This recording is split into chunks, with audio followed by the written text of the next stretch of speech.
Get ready, boys. Coming up tonight on the DLLS Stars Pregame Show, Luds and I will break down the Philadelphia Flyers with special guest Brian Smith, who works for the Flyers. We'll also do a bunch of videos for the Stars as we have some clips to get you ready, including one where Luds will get to hear what Gully really thinks about Lian Bichsel lately. Find out now.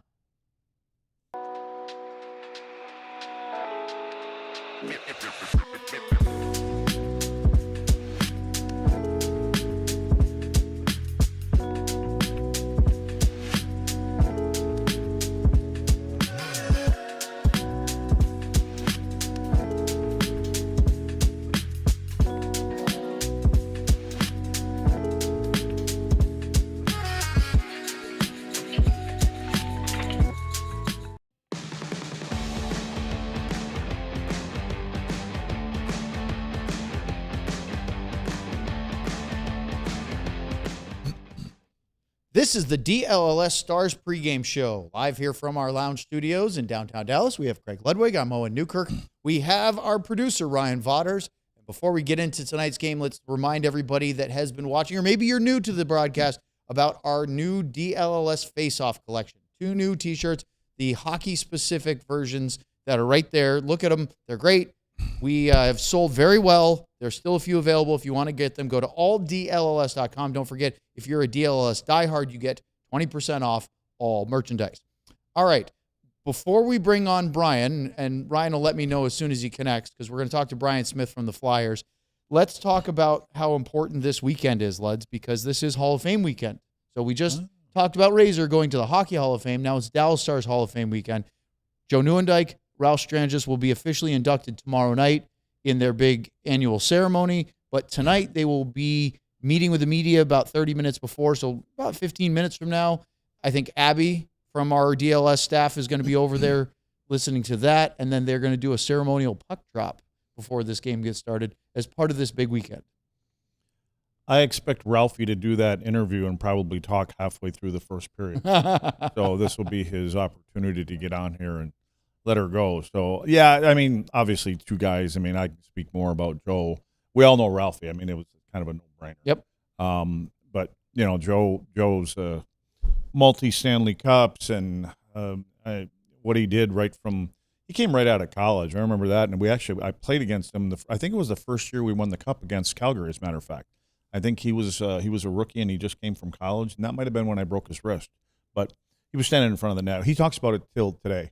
But he had his wrist just operated on like a year ago or 6 months ago. But I'll tell you what, Joe Nieuwendyk, along with Brett Hull and a couple other additions that Bob Gainey made, but, you know, they changed the look of our team. It's funny when you break a guy's wrist. He doesn't forget that.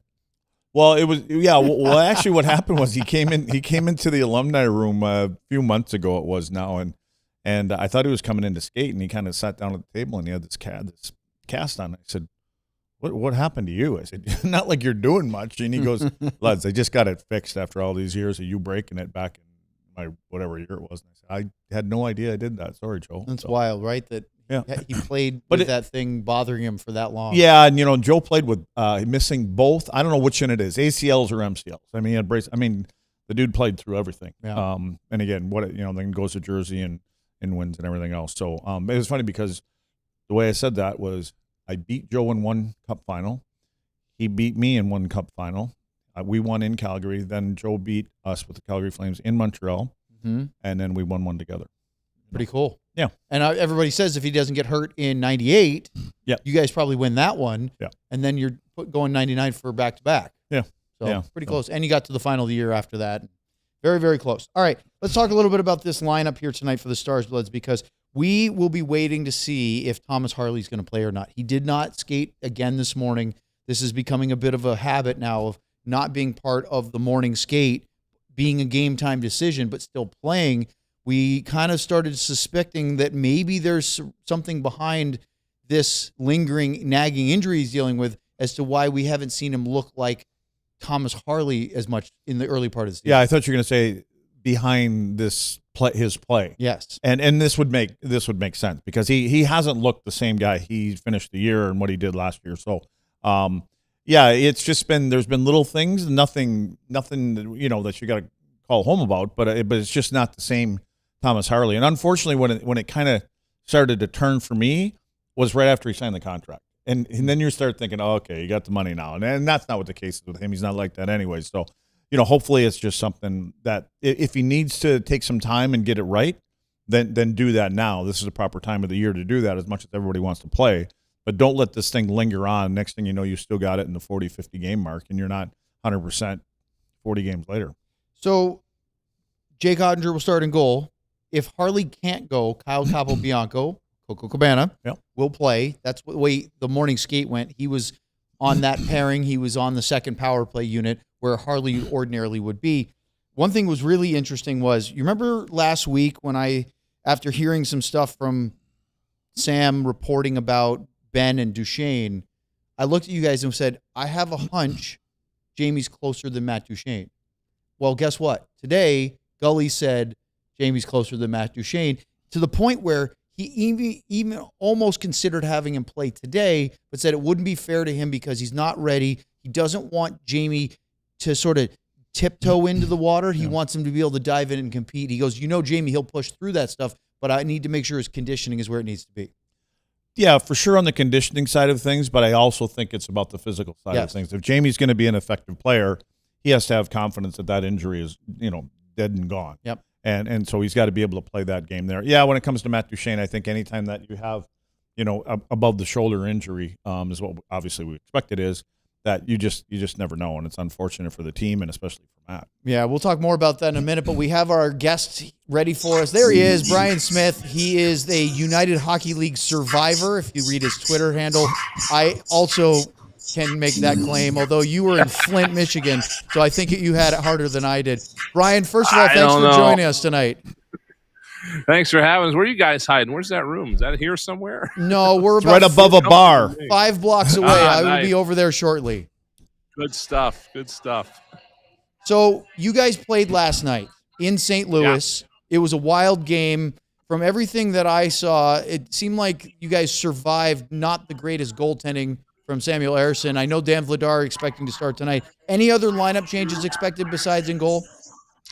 We were told everything else is a game time decision just because of some bumps and bruises. We're not sure exactly what those bumps and bruises are. Garnet Hathaway did leave the game yesterday for about 5 minutes and then came back. But other than that, we're not sure. So we'll see what happens here in, about 7 minutes. I got a question for you, and I think I want to talk about your new head coach, Brian. My question would be, is the influence that he's had on this team, coming from Torts and kind of taking over. It's funny, I remember a presser when Danny Barrere and him were doing their press conference, and Danny had made a comment that something to somewhere in the neighborhood of, he's a good communicator and a teacher. And I went, was that a shot at Torts, or what is? Was that guy not that? But how do you see Toc now? A few games into the season, and how this team is taken to him. Well, I think he's been a perfect fit, really, so far. And when you look at the grand scheme of things with this organization, I think Torts was the exact coach that this team needed when he arrived, back in 2022. And I think Toc is a really good coach for them now. The whole organization tries to take that next step in this little rebuild that they're in. It's been said by a lot of guys that it's really nice having a guy that has played the game as many games as he did, and can relate to a lot of the things that they're going through. And that's not to say that you can't have good coaches that didn't play the game at the NHL level, but for these guys right now, I think after going back to the fundamentals a little bit for the last 3 years, I think they're really appreciative to have this group here. And it's not just Rick Tocchet; the entire staff is new, with the exception of Kim Dillaball, the goaltending coach. This group is really taking a fresh approach with different systems. A couple of the guys have said that the Flyers didn't really have any set offensive systems for the last couple of years. It was all defense, neutral zone stuff. So it's been a good fit so far, I think, overall. And Brian, speaking of a fit, how about your leading scorer? New change of scenery. All of a sudden, it looks like maybe that's benefiting Trevor Zegras so far. Yeah, it certainly seems to be. And, he's a guy that I really felt like in Anaheim had become a square peg in a round hole, and really not through any fault of his own, but he had the injuries over the last couple of years. And while he was bouncing back from the injuries, things changed there. Pat Verbeek came in, different coaching staff comes in. It's a different mindset, I think, around the entire way the team plays. And, he probably wasn't the best fit there. He comes in here, and I think for him it's definitely a fresh start, no question about it. But I don't think there's a non-zero factor that he's reunited with Jamie Drysdale, who was really close to in Anaheim, and also Cam York, who they played together with the U.S. national team program back in the 17 and 18-year-old years. So he is such a magnificent personality until you put a microphone in front of him. So I don't know how much the public sees of it. But when he's just doing the day-to-day around the rink and on the bench and in the locker room, he's just a fantastic individual. I've told people that he should be mic'd up at all times, not just on the ice every now and then. I think it's been a great situation for him, and so far you've really seen him flourish in it. Ryan, when you mentioned the word systems, I look at their numbers, and is Talk a little bit more kind of dialed into the defensive side of things? Their shots on goal, they're 32nd in the league, but shots against, they're first.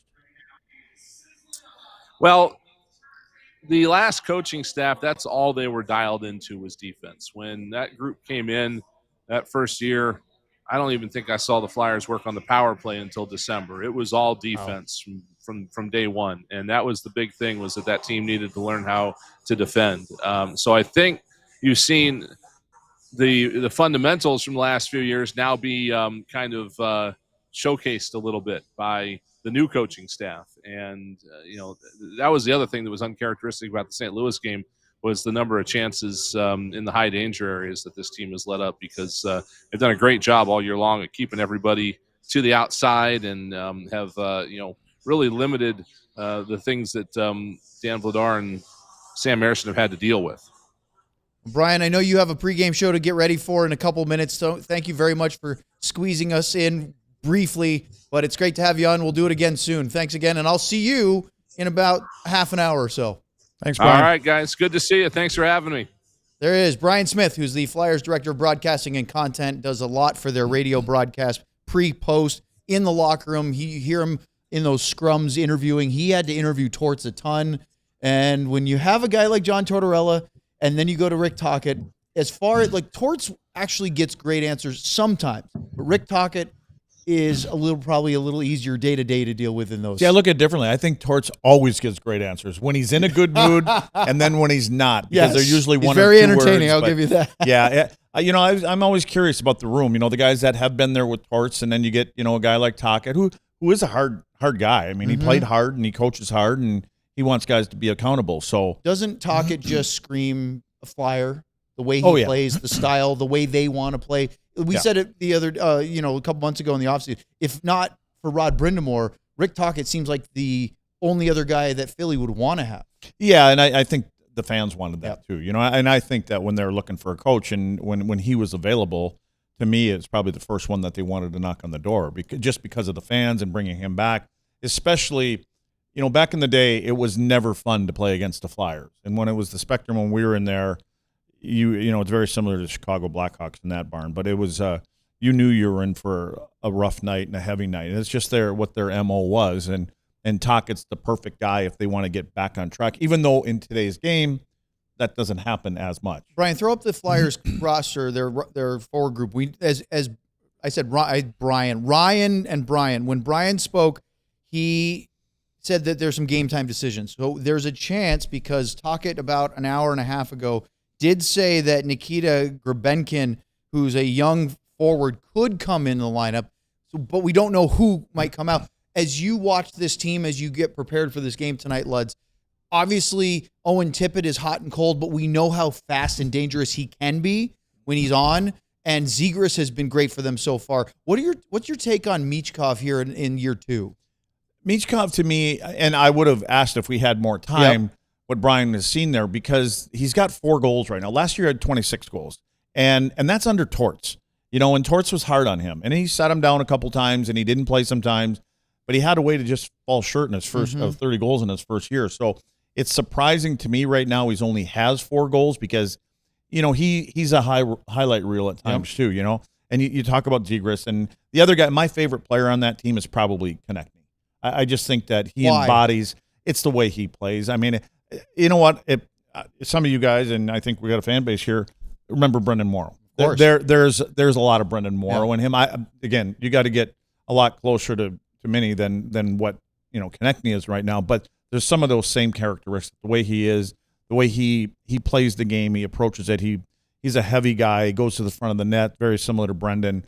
So that's the guy that I like up front for them. The Michkov one, it's fun to watch him play. Right now he's on pace for about 24 goals, which would be dropping a little bit. But I just wonder if there's a little bit more. When I look at the numbers and their shots on goal and all that kind of stuff and versus their shots against, I'm wondering if he's getting caught in kind of a system where he's not getting as free as he is. But he's got the same kind of coach, that can be just as hard as Torts was. So, but again, I hope we get to see some of the things that Michkov can do tonight, but not too many of them. All right, up next in the Stars pregame show, we'll hear and talk about the Dallas Stars. A little bit more on Matt Duchene. We have a Nils Lundqvist update, and then a ton of interesting video clips from Jason Robertson, Glenn Gulletson, and Radek Faksa. All that coming up next here on DLLS. Ever wanted to be a major league player, see your name on the back of a jersey, share your dugout with the all-time greats? Well, we have good news. The Texas Rangers Fantasy Camp presented by National Car Rental is your opportunity to live out these dreams. Taking place January 7th through 11th at Rangers Spring Training Camp facility in No, that's Surprise. I thought is that supposed to be Sunrise or Surprise? It's actually Surprise. Surprise? Well, I'm surprised it doesn't mean Sunrise. They play in Surprise. Okay, well, they're in not Surprise. Sunrise. Okay, so it's Surprise. Yep. Rangers Fantasy Camp is a dream experience for any diehard Rangers fan. 5 unforgettable days. Campers will be treated like big leaguers. Custom Rangers uniform, professional grade equipment, access to full clubhouse amenities, post-game happy hours. There you go. And the whole 9 yards. Here's the best part. I thought that was the best part, is the post-game happy hours. But you'll enjoy hands-on guidance from some of the best players to ever don a Rangers jersey, including Hall of Famer Ivan Pudge Rodriguez and Fergie Jensen. He was actually in our studio here a few weeks ago. This is a once-in-a-lifetime opportunity you won't want to miss. Spots are limited and going fast. Secure yours today at rangers.com/fantasy camp. That's rangers.com/fantasy camp. Thanks, Leds. Let's talk about PNC Bank. It's one thing to support long-term growth. It's another to go out and celebrate it. Thanks to all the amazing Dallas Stars fans who embraced long-term growth in all its feathered and lethal glory. Our Main Street pop-up branch was a ultimate celebration of PNC's reliable, responsible approach to long-term financial planning, told through the lens of another amazing long-term investment, that's Epic Hockey Hair. At the Main Street branch, fans had the chance to pick up their own Dallas Stars hockey hair hat, limited edition Stars hat with Epic Hockey Hair coming out of the back. It was a reminder that the best things, whether it's a legendary flow or a strong financial plan, come to those who are patient and committed to the long run. That's PNC Bank, an official partner of the Dallas Stars. All right, Luds, let's talk a little bit more Stars lineup here, because not only No, I always want to get past this. Thank you, Ryan, keeping us honest, because it's time for the PNC Bank Mullet Report. Before we get into lineup news, You missed that. we have to talk about our pick for our favorite hockey hair from around the NHL. And tonight, it's that longtime San Jose Shark, Mike Ricci. Yeesh. Yeah. Yeah, no, I wish you could have found him when he was smiling with no teeth, too. So it'd be a class. That, I mean, if you could get a shot of him without his teeth in his head, right? And that look, maybe, and he's got some little bit uglier looks. Like a snarl? That's a hockey player right there. That's the dude right there. And he was hard to play against. Good. I mean, is that a mullet or is that just like 60s? It's just long hair. Okay. Well, we'll call it legendary flow. I mean, he should have. He's too young, but he should have been at Woodstock. That's what it looked like. It was. Well, there was a couple Woodstock. What, right? middle of the back kind of thing? Yeah. I'm talking about Woodstock in the 60s. You're talking about 69. Isn't That that where Woodstock was? There's nothing wrong with a 69 Woodstock. At the Main Street branch, fans had a chance to pick up their own Dallas Stars hockey hair hat, a limited edition Stars hat with a gorgeous mane of hockey hair coming out the back. I mean, why it was do a you do reminder that that the best things, whether it's legendary flow, teeing up Luds, or strong financial plans, come to those who are patient and committed to the long run. PNC Bank, an official partner of the Dallas Stars. Now, Luds, we can talk about the lineup. We got some good news from Nils Lundqvist today because, I hear that. he has been in, Sam reported seeing him in a walking boot, and riding a scooter. Gully said today that he Riding will. a scooter, was he with you? Or? No, it was the knee scooter. I thought you meant the injury you were giving scooters, him a not ride. the electric ones you fly around on. He said that he will start skating on his own soon, but still, of course, ways away. But even just the thought that he will start putting weight bearing on that injury is a good sign for him. Jeez, not too soon. Petra was just +5 the other night. Oh, he had a hell of a night, didn't he? Yeah, that pair had a good game. Yeah, it's good for Nils. He's gone through a lot from a coaching, from getting kind of minutes taken away from him, and then deciding to come back here, getting an opportunity again, starting the preseason great. Had one game I thought was a little iffy, then his preseason was awesome, and he carried it right into the regular season, and then an injury pops up. Well, we got Robert Tiffin and others tweeting that Thomas Harley is not on the ice for warm-ups tonight. I don't know why, but I had this gut feeling when we were talking to Gulletson this morning. DiGiorno? Well, yeah, Anything to do with maybe. pizzas? Ever since the pizza deal, I don't know. I had this feeling that he wasn't playing tonight, and I can't explain why other than the way that Gully responded when asked about him. It sounded like he was more cautious or serious than just a game time decision, but we left him out for maintenance. So Capobianco will most likely be in the lineup for Harley tonight. That'll be interesting to see, how this game goes along, how many minutes he gets, and where he plays, and how they Elaine kind of shuffles the defense, and maybe he gets a regular shift tonight. I want to bring this up. So Ryan, let's go to video number 4 and talk about Liam Bichel for a second, because Brian Ray, the Stars TV host, asked Gully about how Bichel has to sort of navigate as a young player that plays physical, his relationship with the referees on the ice. Gully answered it, but went into a much bigger discussion of Liam Bichel's game lately. Well, he's such a big presence, right? You see him, so you notice him, and he's so strong, so then you notice him, and then he's playing physical, so you notice him. So, you got a target from the referees, right? A physical guy that's that big and plays that hard of a game. And what we're just trying to tell him is that you're young in the league, and the refs are old, and when you get a penalty, you go to the box, and that's just the way it is. And when you're 10 years in the league and they play that way, you're going to get more rope. But you're not getting it right now. So when you get one, go to the box. And, he's going to figure it out. I thought he was a monster in that game in Montreal. If you look, he broke up a play, passed it up the middle. We ended up getting a forecheck. Then he surfed on a play. He finished his check. He finished his check behind the net. He got the puck to Robo. Robo sprung Sagan. Sagi was gone. If you look at his gaps, he's tight in the neutral zone. He was on people. There was no space, and then he's no space, and a big man's closing on you. It's tough to play. I thought he was the best game of the season by a landslide in Montreal.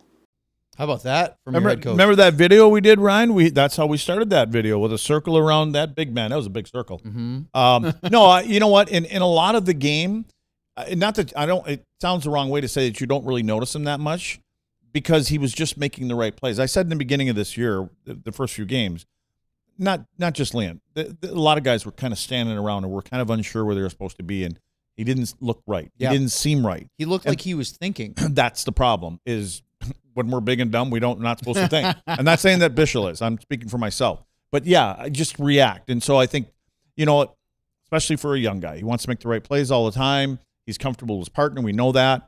So I think both of those guys as a pairing, especially in Montreal, they looked really good. It looks like there may be a discussion of for the Flyers of Grebenkin playing and maybe Nick Delorier not playing. Well, that'd be nice news for the Dallas Stars. Yeah, I mean, Delorier is a very big, strong, tough guy. Yeah. I don't know if he's a big threat with the puck, but he sure is with his fists. Well, he is, and he's a physical presence. And, and again, he will hit you, speaking for sure. of Bichel, if Bichel's going to lay a few hits on some Flyers, Delorier is going to be one that'll come knocking. Have a conversation at least. Yeah, you know what I wish the conversation would have been with Gully, and just going back to last year with the Corey Perry situation. That Yeah. whole thing played out there. I was wondering if that would come up, if somebody would ask that question, because my thing is Bischel, you're going to continue to play like that. You're going to have to, when a guy like Delore is in the lineup, Somebody's going to come up. somebody's going to come there, yeah. and you're going to have to answer the bell. And at some point, that's going to happen, and you just want them to be prepared for it. So that's what it looks like for the Flyers, that might be the only change in the lineup. It looks like Andre and Ulison is the third pairing, the top 6 for the Flyers defensively. York and Sanheim together, Sealer and Drysdale. Obviously, Vladar against Oettinger in goal. So that looks like the only difference for them. And, of course, for the Stars, Lud's the exact same forward group because they don't have anybody else because of the Ernie injury until Jamie Benn is ready to go. And if he's this close, if they were thinking about tonight, you've got to think with another morning skate today. I don't know what he'll do tomorrow. See, it's not the morning skates. No, for hold me. on. You got to practice on Monday. Yeah. And then the Islanders at home on Tuesday. Yeah. He needs to go through a couple practices, not this normal, not the 15 minutes. And it's not really. It's more for Jamie's headspace, right? I can take a hit and I'm comfortable, and I don't know. Maybe he's been going to a boxing ring and getting punched in the lung. You never know. I don't know, and he could be ready to go. But I mean, that's just for Jamie. He's got to be comfortable in that because that's how. It's not even he has to come back and do it. That's exactly what he's going to want to do. His first shift when he gets out there, I hope it's at home, and I hope he starts, and I hope he gets a great ovation. But his first shift has got to be a physical one, for him. Yep. Get it out of the way, just knowing that you're fine to go. And get it out, not have any, eliminate any doubts. Yep. Well, speaking of a guy who's eliminating any negativity, it's Jason Robertson. Scored 3 goals in his last 2 games after a 9-game goal drought. And he was on the Victory Plus post-game show the other night in Montreal with Josh and Razor and had a couple of really interesting answers. We wanted to play a couple for you. First, on finally putting it in the net. Never said shoot. Well, he did in a previous clip that we didn't play, but but that's what he's been doing. He's continued to shoot where so many other guys, they kind of want to look to get into different spots and he's a shooter. That's what he does. And when the puck's going in, biggest thing for guys like that is the confidence when they see it going in, and I think we can see that he has it now. Stars power play has scored in 7 consecutive games now. They have only failed to score a power play goal in 4 of 18 games. They have 10 power play goals in that 7-game streak. And here was Robo after the Montreal game, the 7-0 shutout, which was, by the way, Luds, we found out from Sportsnet stats, the largest, most lopsided shutout loss for the Canadiens at Bell Center since it opened in March of 1996. Oh, I thought you were going to say back. No. I played there. From March of 96 till now, there had been last year, the year before, opening face-off on a power play, they lost it. Entries are struggling to get in and get set up. Every year you start all over again. Yep. So, I say that from the defensive side of things because I think that we're going to see as the season rolls along and teams kind of revisit. This is their entries that hopefully they go as easy as they are right now. But the biggest key right now is it's Rantanen and Wyatt. I mean, when they're the two coming through the neutral zone, very rarely do we ever see Rantanen make a poor decision at that blue line. I mean, it's usually right on somebody's tape. Wyatt the same way. Wyatt can kind of water bug through there a little bit and attract a couple different guys. So those are the 2 guys that make a big difference. Now, a couple of things real quick, Luds. Tell me if you want to talk about any of these particulars, but notables from the other night. Miro Heiskanen, his 300th career NHL point at Montreal. He has a 7-game point streak. He has been flying so far. I'm just double checking to make sure. No, sorry, 6-game point streak. 12 points, 11 assists during that run. He has 7 more games before he gets to 500. Alex Petrovic with his first goal in a long, long time, April of 2018 in the NHL. Colin Blackwell, first goal of the season, snapping a 17-game regular season goal drought. And Esa Lindell, 14 games since he scored in the home opener, scored in Montreal. A lot of guys felt pretty good about things. I'll go with the low-hanging fruit in Miro. What he's doing now, in my opinion, he's taking charge of the game. That's the way I look at it. I look at Miro's in charge now, and he's sprinkling in some shots now along with the plays. And what you're seeing is when he starts shooting early, and as a defender, now you're like, okay, well, we know this guy normally passes the puck, so we start to play that a little bit more. Now when he starts shooting, you're like, oh, he's starting to shoot the puck.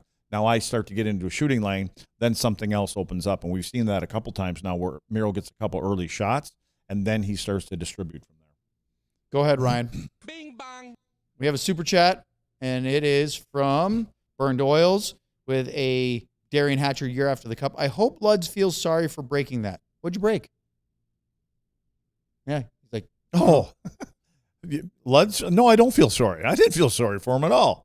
Talking about Newey's little wrist. oh, that's what it was. Well, you didn't know either? when he said that, I'm like, I don't know. What I he's don't talking either. about. It's a good thing Ryan's sitting back there going like this. Yes. Honestly, I didn't know what he was talking about. I have one more clip I want you to hear because I had to sit down, go to our website, or not our website, our YouTube page or Twitter, and find. I sat down for 3 or 4 minutes with Radek Fox this morning.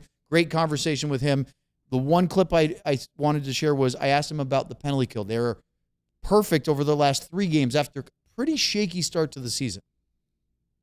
Not really. We were watching some video, and even on the start, we were doing everything we were doing right. Just we were missing just little details, and sometimes in the season you will have some stretch of games where you don't do well on the PK, and hopefully we just had it on the start, and for the rest of the season we'll be really good. Is that a thing? Little details can derail an entire penalty kill unit? Yeah, and there's a couple guys that want to go flying out to guys. Radek is probably the best penalty killer when he's playing up top. Watch him. He doesn't go racing out when he knows he can't get there. He's always in the right position. Sometimes he just stays in the right area of the ice. They need to watch how Radek plays that position up front when you're the top guy. I think he does it great. So, yeah, there's little tiny details, and sometimes sometimes the best thing on penalty kill, less is more. Yep. It really is. And so I think that they're getting better at it. But there's a couple guys that just want to, hard controlling their feet sometimes. I wanted to end our pregame show. We went a little long tonight. It's okay. I'll get my scooter. I'll turn it up.